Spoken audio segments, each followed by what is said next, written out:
Have you ever wondered why some voices get heard while others just get lost in the noise? It's not luck, it's strategy. And today we're talking to Andre Young, a professional speaker, author, leadership trainer, and founder of You Evolving Now. He didn't just show up, he made people pay attention. And we're going to break down the moments that changed everything for him, the strategies that worked, and we're probably going to talk about some of the ones that didn't. And if you don't know who I am, I'm Ed Haller, and I've spent years helping experts build and grow their influence. You ready to stand out? This podcast is your blueprint. Real strategies to make your voice rise above the noise. Andre, welcome to the show. Wow. Thank you for having me. I love the introduction, and you guys listening, thank you for your time. Now, we get right into it. So I'm not going to go through long bios because I really actually want them to follow you and to take a look at who you are and check out your website, which we'll have links in the show notes for all of that. But you are a leadership expert, right? So you're a keynote speaker. You speak all over the world about leadership stuff. And Andre, you know this better than anybody. That's a rather crowded space. How did you rise above the noise and achieve the level of notoriety and people listening that do now? Wow, Matt, it's a great question. And I will say it is a crowded space, and any space that you're going to go into is crowded. But I tell you what, I pay no attention to anybody else doing what I do because no one else is me, just like no one else is you. So it can be crowded. It doesn't matter when what you have fits the needs and addresses the pain of the people that you're serving. So what I did first was create content. And it was something worth talking about. And for me, it's leadership. For you, it may be financial services. If you're an attorney, it's something else. But create something that you know is of value to the people that you're serving. But then it became knowing how to sell your product without being salesy. Okay. So for me, it was creating content. And at first, I wanted to hoard everything. So like I created this content, it's good, I know it's good, which means people should pay for it right off the bat. And if you started a business, you know it doesn't work that way. Mm-hmm. Okay, I'm not Nike. Like people just know the swoosh, they buy the swoosh. We are not that way. So I decided to be the chicken. And Matt, what I mean by that, you guys listening, is when you go to the mall and you walk into that food court, and somebody hands you that piece of chicken and say, you try this chicken. You weren't even thinking about that daggone chicken. Yeah. Now you ate the chicken, your whole family is eating chicken, and their business is successful and you're fulfilled and happy you got it. So instead of trying to hoard it and sell it, I decided to just give it away. So I made content based on what I was doing, and I broke it down in written style, short videos, longer videos, and I flooded social media on it, and do it regularly. And regular could be whatever you mean it to be. I know what I'm posting for the next month, every day, 6 days a week. You don't have to go that crazy. You could do it 1 day a week, one time a month. Just be regular and consistent. Don't let your busy beat you. Be consistent. And then it was, okay, now that I've given for free, now I'm not selling my product, I'm selling a Zoom call. I'm selling a connection with something that you like and a person you want to know, and I'm curious about you. So there's a process behind just posting content. You could post all day and have no business. Right. So I was just jokingly going to say, all right, that's the show, everybody. Thank you very much. And So, okay, but I need to deconstruct all of that. So I'm not letting you off the hook entirely, even though it was a freaking awesome opening, dude. Okay. That hurdle that you got over to be the chicken, which, by the way, the minute you said that, dude, that teriyaki chicken flavor was in my mouth. I knew exactly what you were talking about. I was like, damn, that was such a good marketing technique because I bought the chicken. Right. So how did you give yourself permission to give it away? Well, I would guess I say I gave myself the permission because I married my dream, but not the path. When you marry your dream, there's things in tough times, hard times, slow times, success times. Success times can be hard. People don't talk about that. So I married my dream and not the path. So success doesn't have to go the way you think it should go in your mind or as fast as you go. You're not ready for it to go as fast as you want it to. So I gave myself permission to do it. And I knew for me, There is nothing in my life that I didn't put my mind to that I have not succeeded. I may not have succeeded to a level that I wanted to, but I've never failed. And whether Wow. that be school, which was hard for me, really, with ADHD, it was hard. Whether it was football, I made it to working out with the New England Patriots scouts and then played arena football. So everybody has these lofty NFL dreams, made it farther than most. Mental health, and then now this. There is nothing that I put my mind to and given 100% that I failed at. Therefore, I wasn't going to fail at this. I knew it. I saw it, and I couldn't explain to everybody else what I saw. And you don't have to explain to everybody else what you see. You just got to do it and marry your process, evolve it as necessary, and don't stop. Because you know, like I know, that busy is going to happen. Life is going to happen. And it's going to give you thousands of good reasons to stop your dream. The super successful just don't stop. Yeah. And the other thing that I really did, this one question changed my business and took it from here and catapulted it. Okay. At first, I was trying to set, once I got on the call, any business you're passionate about, you can talk about forever. When you go to the doctor's office, the doctor doesn't start telling you all about him or her or doctoring forever. They ask you, what's your pain? Yeah. And all I did was start asking, what do you want to get out of bringing in someone like me? You work financial services, you're an attorney, you do whatever. What do you want to get out of working with someone like me? And that question is so powerful for a few different reasons. One, what do you want to get? Guys listening, I can't tell you how many leaders around the world I talk to when I ask that question, they really don't know. Oh. They literally say to me, wow, that's a good question, which means how rarely they're ever asked. And then their eyes roll back and then they start identifying their pain. And someone like me means it may not be me. This isn't a given for you or for them. We're both selling, I want to work with the ready. Mm-hmm. Okay. So now whatever they say, I can even match their pain to my solution, my already existing cookie cutter stuff. I can customize, I can create, or I can refer. So once people start telling you their pain, you know if you can help, if you can't. Both are okay. And customizing that process, they may say something that you haven't thought of or haven't heard. And you say, oh, I can do that. And now you're expanding your arsenal of value. Because if they want it, 1,000 other companies do. Yeah. 1,000 other people do. So that one question took my business from here to here, and it's no longer about me selling my product. I'm selling value. Being that doctor analogy for our audience is so flipping important because the dog and pony show that all of our listeners do to say, this is who Right. I am, this is why you should Right. work with me. A Right. lot of that actually now is table stakes anyway. And so, asking those deep questions. I remember working with a client many moons ago, and we were reviewing his discovery process with new prospects. And he said, well, Matt, I only asked them one question, which is, and he actually used the word pain, which I thought was fascinating. What is the most painful thing that you're experiencing about your finances today? And then he just shut up. And Right. Andre, dude, They'll take it from there. Yeah. And all of a sudden they're just giving him everything. And he did what a smart person did, which is he didn't say that he could solve all of those problems. Here are the first three things that I can help you with. And again, that sort of deconstruction of that process, people are coming to you because they think you can solve their problem.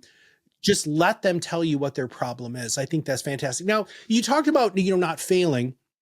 That you have just been successful in different sorts of levels. What are some of the psychological things that you feel when you feel that next level breakthrough happen? Oh, wow. Wow. That's interesting because I'm in it right now and it's about to happen. And I would say, this is a great question. I've never been asked this before. So one, there's a level of necessity. So I'm gonna write this down as I'm telling you, because necessity, excitement, exhaustion, and planning. And that's been the process. So, Okay. for example, I knew 2 years ago that we were going to get into AI. I knew it was here. I knew it wasn't going anywhere. And I'm using this as an example. It's been, how many examples of these or times like this, just using AI right now as an example. So I knew it was a necessity. I knew it's here. I knew we need to use it. Don't want to fall behind. I just didn't know how. So it was a process of necessity. So I'm big on upgrading. I say you always need to upgrade your people, your processes, and your technology. Mhm. If you're running a business, you're a leader within a company, you gotta constantly be focused on upgrading. Now, there's better times to focus on upgrading, but you better focus on it. You better focus on it. Now you start asking your team, hey, this is where we're going. And I'm big on this. This is where we're going. This is the vision. That we get there is not up for debate. How we get there is. Mm. So let's take this to the doctor. What do you like? Anything you would fine tune. This is my vision. And this is one comment that I always say. What will it take to pull off the impossible? So whether you're asking yourself or your team, having an answer to that question, now that may mean we have to reprioritize some things. We may have to bring other people in. Can we do this in-house? Which we found out that we could. And then, so all of these different things. Then there's a level of exhaustion. And I cannot lie to you or the listeners. I'm exhausted right now. We started our conversation about how many good things you and I have going on. Yeah. It's not a complaint. Good things like bad things can wear on you. Mm-hmm. So I have a new book coming out in October, along with Ask Andre the AI tool in October. Wow. What it has taken for us to do that, along with family things going on, family crisis, health concerns, leading a team of 7 worldwide that are all remote and pushing towards a vision of this new big thing that's going to catapult and be a game changer for the world. It's almost like relief. It's that team that's won their 3rd Super Bowl. It's exciting, but it's also more relief. Matt, guys, I can say I can literally die right now, and I'm not going to stop creating content. But if I died right now, it's complete. Wow.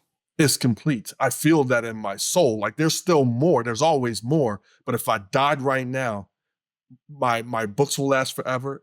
They are now on for every level. And through AI, my kids can have my content at their fingertips. If they ever need or have a question, they're going to get my answer, not the world's answer, forever. It's complete. It's done. Now I get to enjoy it for the rest of your life and create. And then it's planning, because just because you created something doesn't mean the planning ends. You market something coming out, but then you have to remarket after it's out, because you do the, hey, it's coming now, hey, it's here. But then also, if it's for multiple types of individuals, from C-suite to middle management, frontline, athletes, well, the world needs to know that, because if they only think it's for leadership, do you know how many people in this world don't believe they're leaders, but they are? Every single person is at least a leader of their own life.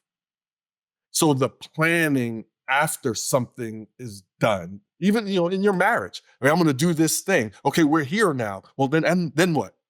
It's always the end. Then what? And as the leader, you got to focus on that.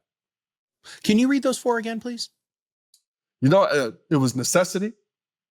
I said the second one, and it's slipping my mind because I was writing it down as we were talking.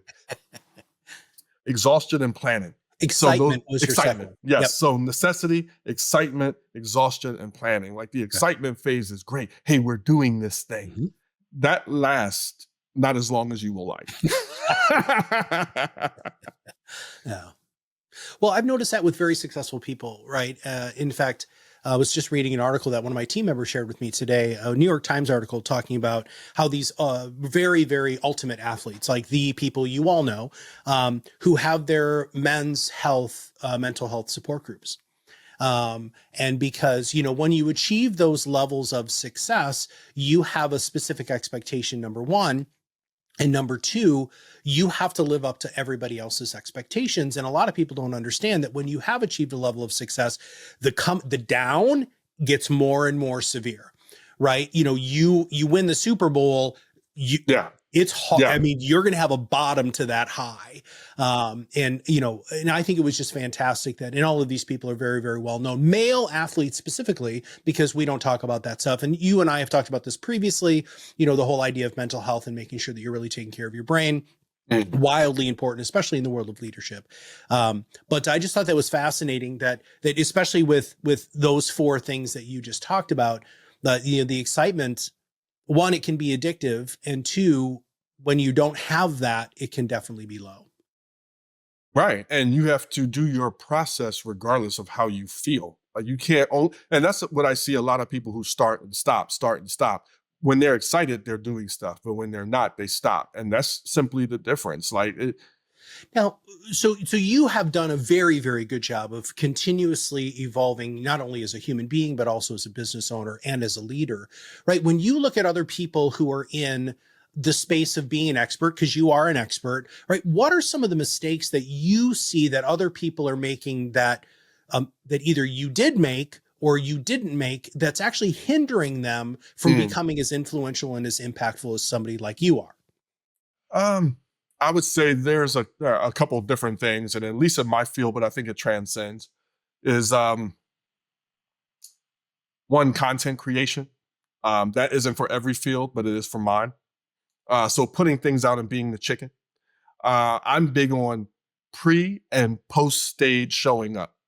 So a lot of times, for my profession, I show up for stage. Okay, if you're a boss or an employee, you show up to work. So much of the connection and impact in people's lives happen pre-stage and post-stage, showing up early, staying out a little later. And every event that I go to, people are like, I'm so surprised that you're here for this long and it's really cool and thank you. And I'm like, that's the connection piece. I'm big on enhancing communication, connection, culture, and results. And you can't do that if you're looking at your watch and always trying to get out and in a track stance as soon as you can go. Another thing that I think hinders people is they want to do what they want to do and may not know what the people receiving their effort needs most. And I call that a leader's marriage. You want your voice heard at work. You want that promotion. You want that raise. My son just asked, how do I earn more money at work? I had him ask my AI tool, Ask Andre, and it gave him the same answer I did. I said, you never worry about making more money. You ask your boss's pain. Hey, I'm excited to be here. I like working here. These are some of the wins that I had. It's hard to ask for more when you suck at what you're currently doing. This is, and you might suck for all good reasons. It's not your superpower. You don't like it. You don't enjoy it. There's some type of sabotage, whatever. Be good at what you're currently doing. These are the wins in what I'm doing. This is where I would like to go. What do you need most from me right now, though? Yeah. What are you struggling with? What pain can I take off your plate? Okay, great. Whether you can or you can't, but now you have an answer. And that's how you make your voice bigger. You more recognized and you start getting those things. I want to play more. I need more starting time, or I want a better marriage. I asked my wife one time years ago, and I thought it was giving her more hugs. No, it was me doing the dishes and drying them. Yeah. I do the dishes and dry them. She now enjoys cooking more, and she doesn't have to do those afterwards, which means I get more of her time afterwards. Who knew the dishes and drying them were going to be the answer? I didn't. And there's another thing. I released a video the other day, a leader's ask. The A is assume people want to help you. Most people want to help you because if they help you, you help them. Why not? But then you have to silence your ego. Ooh. When you ask a question, you may not always get the answer you want or hear it or them give it the way you want to hear it. So silencing your ego and asking yourself, what are they right about? And then next is knowing your next step. Because whatever you ask and the feedback that you get, you don't have to do. Mhm. But you can no longer complain about what you're getting or not getting. You could do some of it. You could do all of it. But whatever you do it within your comfort zone so you don't wind up resenting them or it. So I don't normally ask this on this show, but I want to ask you this. As we were preparing to record, I was asking you just some questions about stuff, and telling you about who our ideal target market was, who was listening to the show. And you are a leadership expert, right? And I know that you do it on lots of different levels. But how should people think about leadership? Right. I'm sorry. I know that's a really big question, Andre, and I know that this could be another 9 hours just discussing that. But if you look at entrepreneurs, so we're generally, our target market are entrepreneurial experts, Yeah. right? People Yeah. who've started their own business who don't have a lot of leadership training or don't really consider themselves as leaders. If you were to, because I know I've seen your speech. If you were really going to shake the audience up, what are some things that you could share with our audience to make them look at things a little differently? I'll give you my definition of leadership, and I sum it up in 5 short words. You could do them and you do them consistently, you are a leader. And no matter where you are in your life or simply leading your own life, you are a leader. And I say, can you be of influence? Can you impact? Can you decide? Can you protect? And can you maintain expectations? So expectations. So influence. Can you positively influence people to your vision? The way you choose to show up, the words you choose to use. I'm big on words. Every word you say out of your mouth matters. Okay. I talk about the bully words, but if, can't, try, just, only, should, deserve, and happy. Watch what you're saying and how to replace them. Like, so your language says so much. Can you influence people towards your vision? And that means that you ever have somebody walk into the room, you don't know who they are or what they do, but you know they're somebody. Yeah, dude, You I feel totally it. know that. Yeah. You feel it. Yep. So, there's some stuff that goes into that, but being confident in how you walk in the room, knowing your vision, knowing who you are, what you serve, why you're there, and that everybody's not for you. Mm-hmm. I tell everybody, when you are of influence, you're going to attract the right people and repel the right people. Mm-hmm. However, when they're not ready, get ready. They know where to come. Yep. And you're even better when they get there. Mm-hmm. Can you be of impact? That's mentoring coaching. Is when you talk with somebody, are they better once they or you walk away? Protection. As a leader, sometimes you're going to have to protect people from themselves. Mm. Okay. And that means having boundaries. If you're an entrepreneur, you have boundaries, standards. You're willing to have the difficult conversation with people. That may be in your personal life with your friends, your mom, your dad, your husband, your wife. And you got to risk them having their feelings hurt. But when you say it the right way, which I teach in my trainings, it's such a conversation and not a put down. Okay. Still maintaining your boundary. Sometimes you're going to have to protect people from you. Okay. Yeah. When you're an entrepreneur, you have a baby, your business. Mm-hmm. It's not everybody else's baby. So they're not supposed to work at 2 a.m. like you and sleep with their phone on like you and this family style business where everybody's all in all the time, all day. So sometimes you have to protect them from you because you know they'll say yes because they like you. You're ignorant to their list. Help them reprioritize. Sometimes you have to protect people from you in your personal life. You know when you shouldn't have a conversation, when you've had a day or when you're hangry or when you're in your feelings. Don't have that conversation when you're in your feelings. Sometimes you're going to have to protect your time. Everything is not to be done right now. Everything cannot be a high priority handle now. I talk about other quadrants. There's other quadrants. Everything can't go into that first one. Okay? Decide how you're going to show up. Do you know how many people walk around with their head in their phone, addicted to their busy? Never underestimate the power of your eye contact, your smile, and your greeting. Mm-hmm. Show up like a leader. And then lastly, expectations. You got to have high standards and high expectations. And that means that you have a vision that your people understand. There's rules that you have. Mine and professionally is please accompany your problem with a suggested solution. And one of the three things are going to happen. An expectation for me professionally and personally and for you are the 3 Ps. Matt, I do not hire, outsource, or are friends with people that are not positive, passionate, productive. Hmm. Somebody's positive, smiling in the corner, not getting anything done. That's nice, but that's weird. Somebody's super productive, but how they're productive is lying, backstabbing, and cheating. No. Mhm. And if you're super passionate doesn't mean you're good.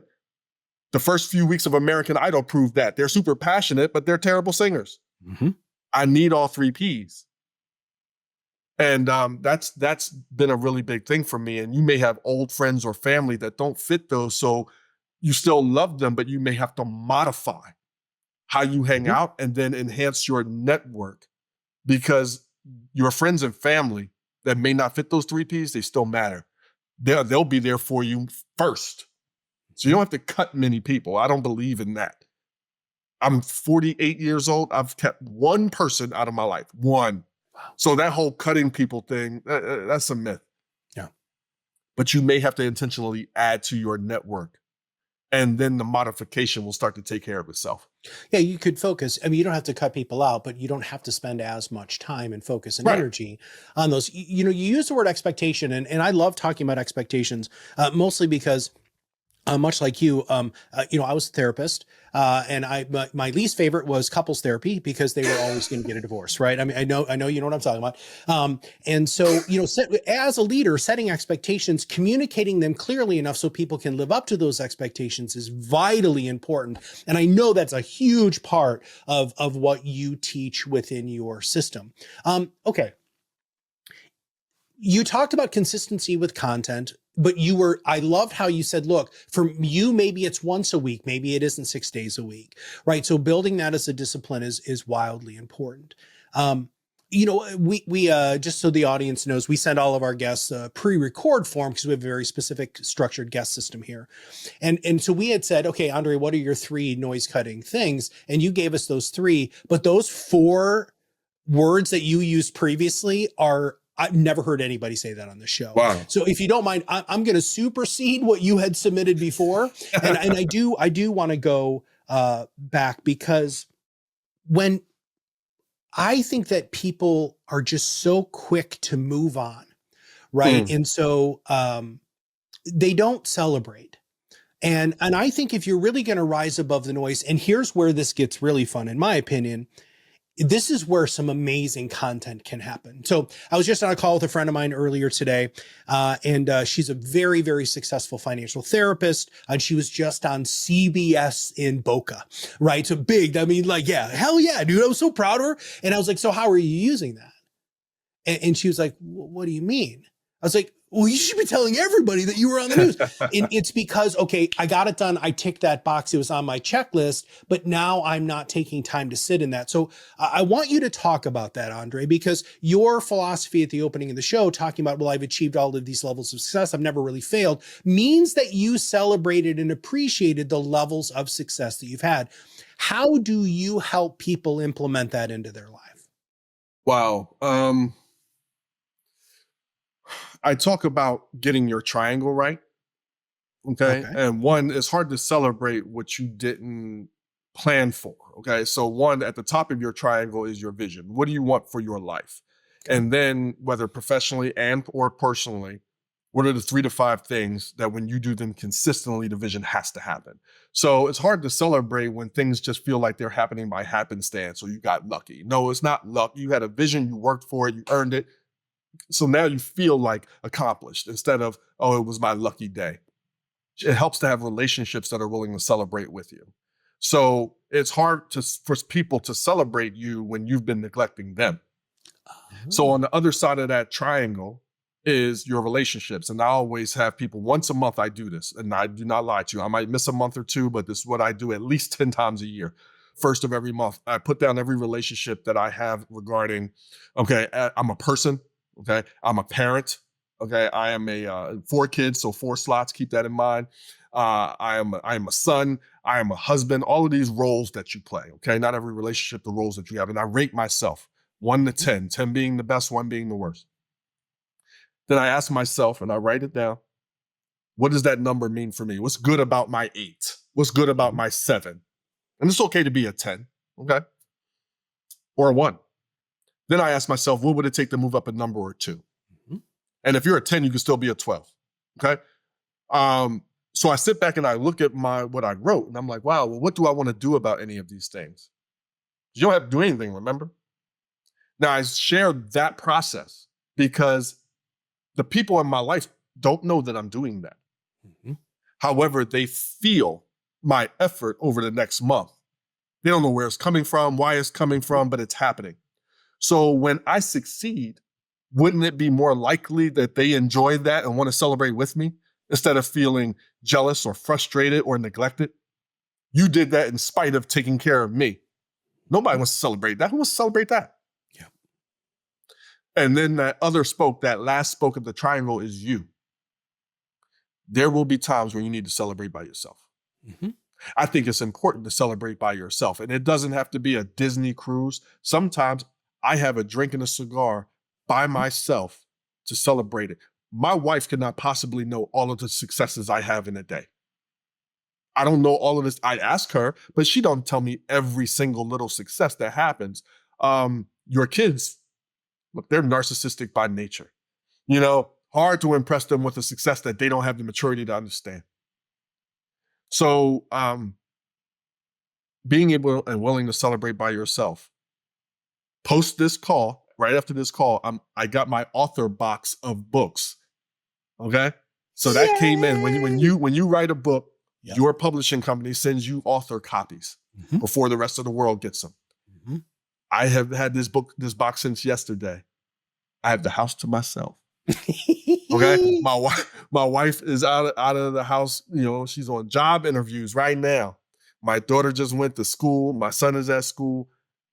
I chose to celebrate this moment by myself, and we'll enjoy it all together later. But that's a moment for me. Yeah. So a lot of us don't have us in our calendar. You didn't put celebration time in your calendar. It's not selfish. It's leadership. Take that time to pat yourself on the back for being as great as you are. And so you don't need that validation from your friends and family. It's nice to have. But if you need it, then you're a slave to it. Yeah, I don't think people build up enough time just to go ahead and give themselves the grace that they need. It's we're in such a culture of go, go, go, go, go, but those of us who pause, those of us who breathe, those of us who are okay with the silence of pondering and thinking about who we are and what we do, it's wildly important. And I just have to say that I'm right there with you with the grading. And so I actually do it every night before I go to bed.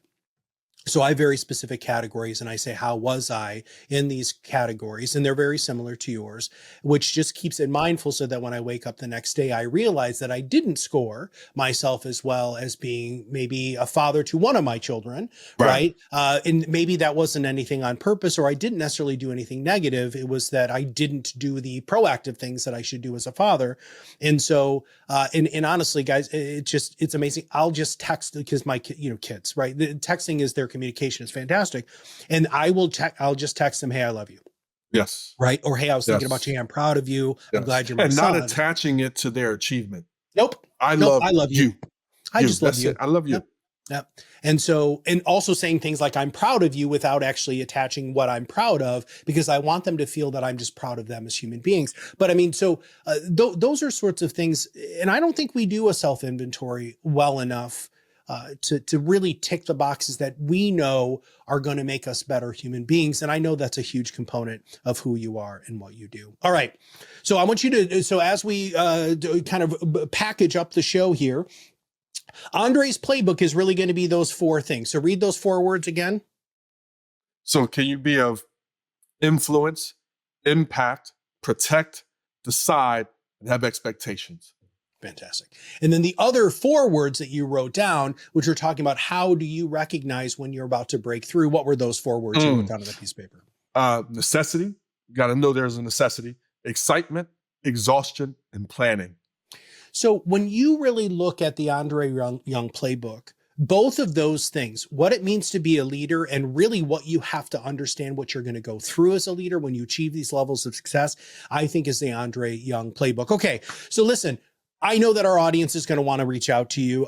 First off, if you haven't already connected with Andre on LinkedIn, he's fantastic there. He's also on other social media channels. But here's the big question. Who should reach out to you? Why should they reach out to you? And what do you want to do for them? Oh, well, if you are a leader within organizations, whether you're an emerging leader, middle management, senior leader, or C-suite, nonprofit, if you are interested in being a better leader for your team within your organization, if your organization brings leadership trainers and speakers in, whether it's conferences, whether it's trainings and multiple touches, I love to connect with you. And it's not just a selling experience. It's more, hey, who are you? Who am I? How's your role? What concerns do you have? And if I can be of impact, fantastic. At the very least, a great conversation and connections in this world matter. Well, okay, I'm going to say even more than that. If you got to go to his website, which we'll have links in the chat, you have to see him on stage, everybody. I mean, if you're really looking for an unbelievable keynote speaker who's going to move your audience and fundamentally change your leaders to think differently, man, Andre's absolutely fantastic. All right, everybody, that's a wrap for this episode of Rise Above the Noise. This conversation gave you something to think about. Share it with somebody who would appreciate it, and make sure you subscribe not only to our newsletter, but to this podcast. And if you want to know more about who we are and what we do at ProudMouth, please make sure that you follow ProudMouth on LinkedIn and Kirk Lowe on LinkedIn, because we're always putting out information that can help you rise above the noise to be your own loud. Also, if you go to the show notes, you can get Andre's playbook, which I highly recommend that you download. And all of our playbooks are on that site, so make sure that you go there. And I'm Matt Halloran, and I'll see you on the other side of the mic very soon. Hey, don't touch that dial yet. Before you go, get a copy of the tools and strategies to rise above the noise shared by our guests in this week's playbook. To claim your free playbook and access our growing collection, go to proudmouth.com/playbook. Hey, thanks for tuning in. Here's to rising above the noise, one episode at a time.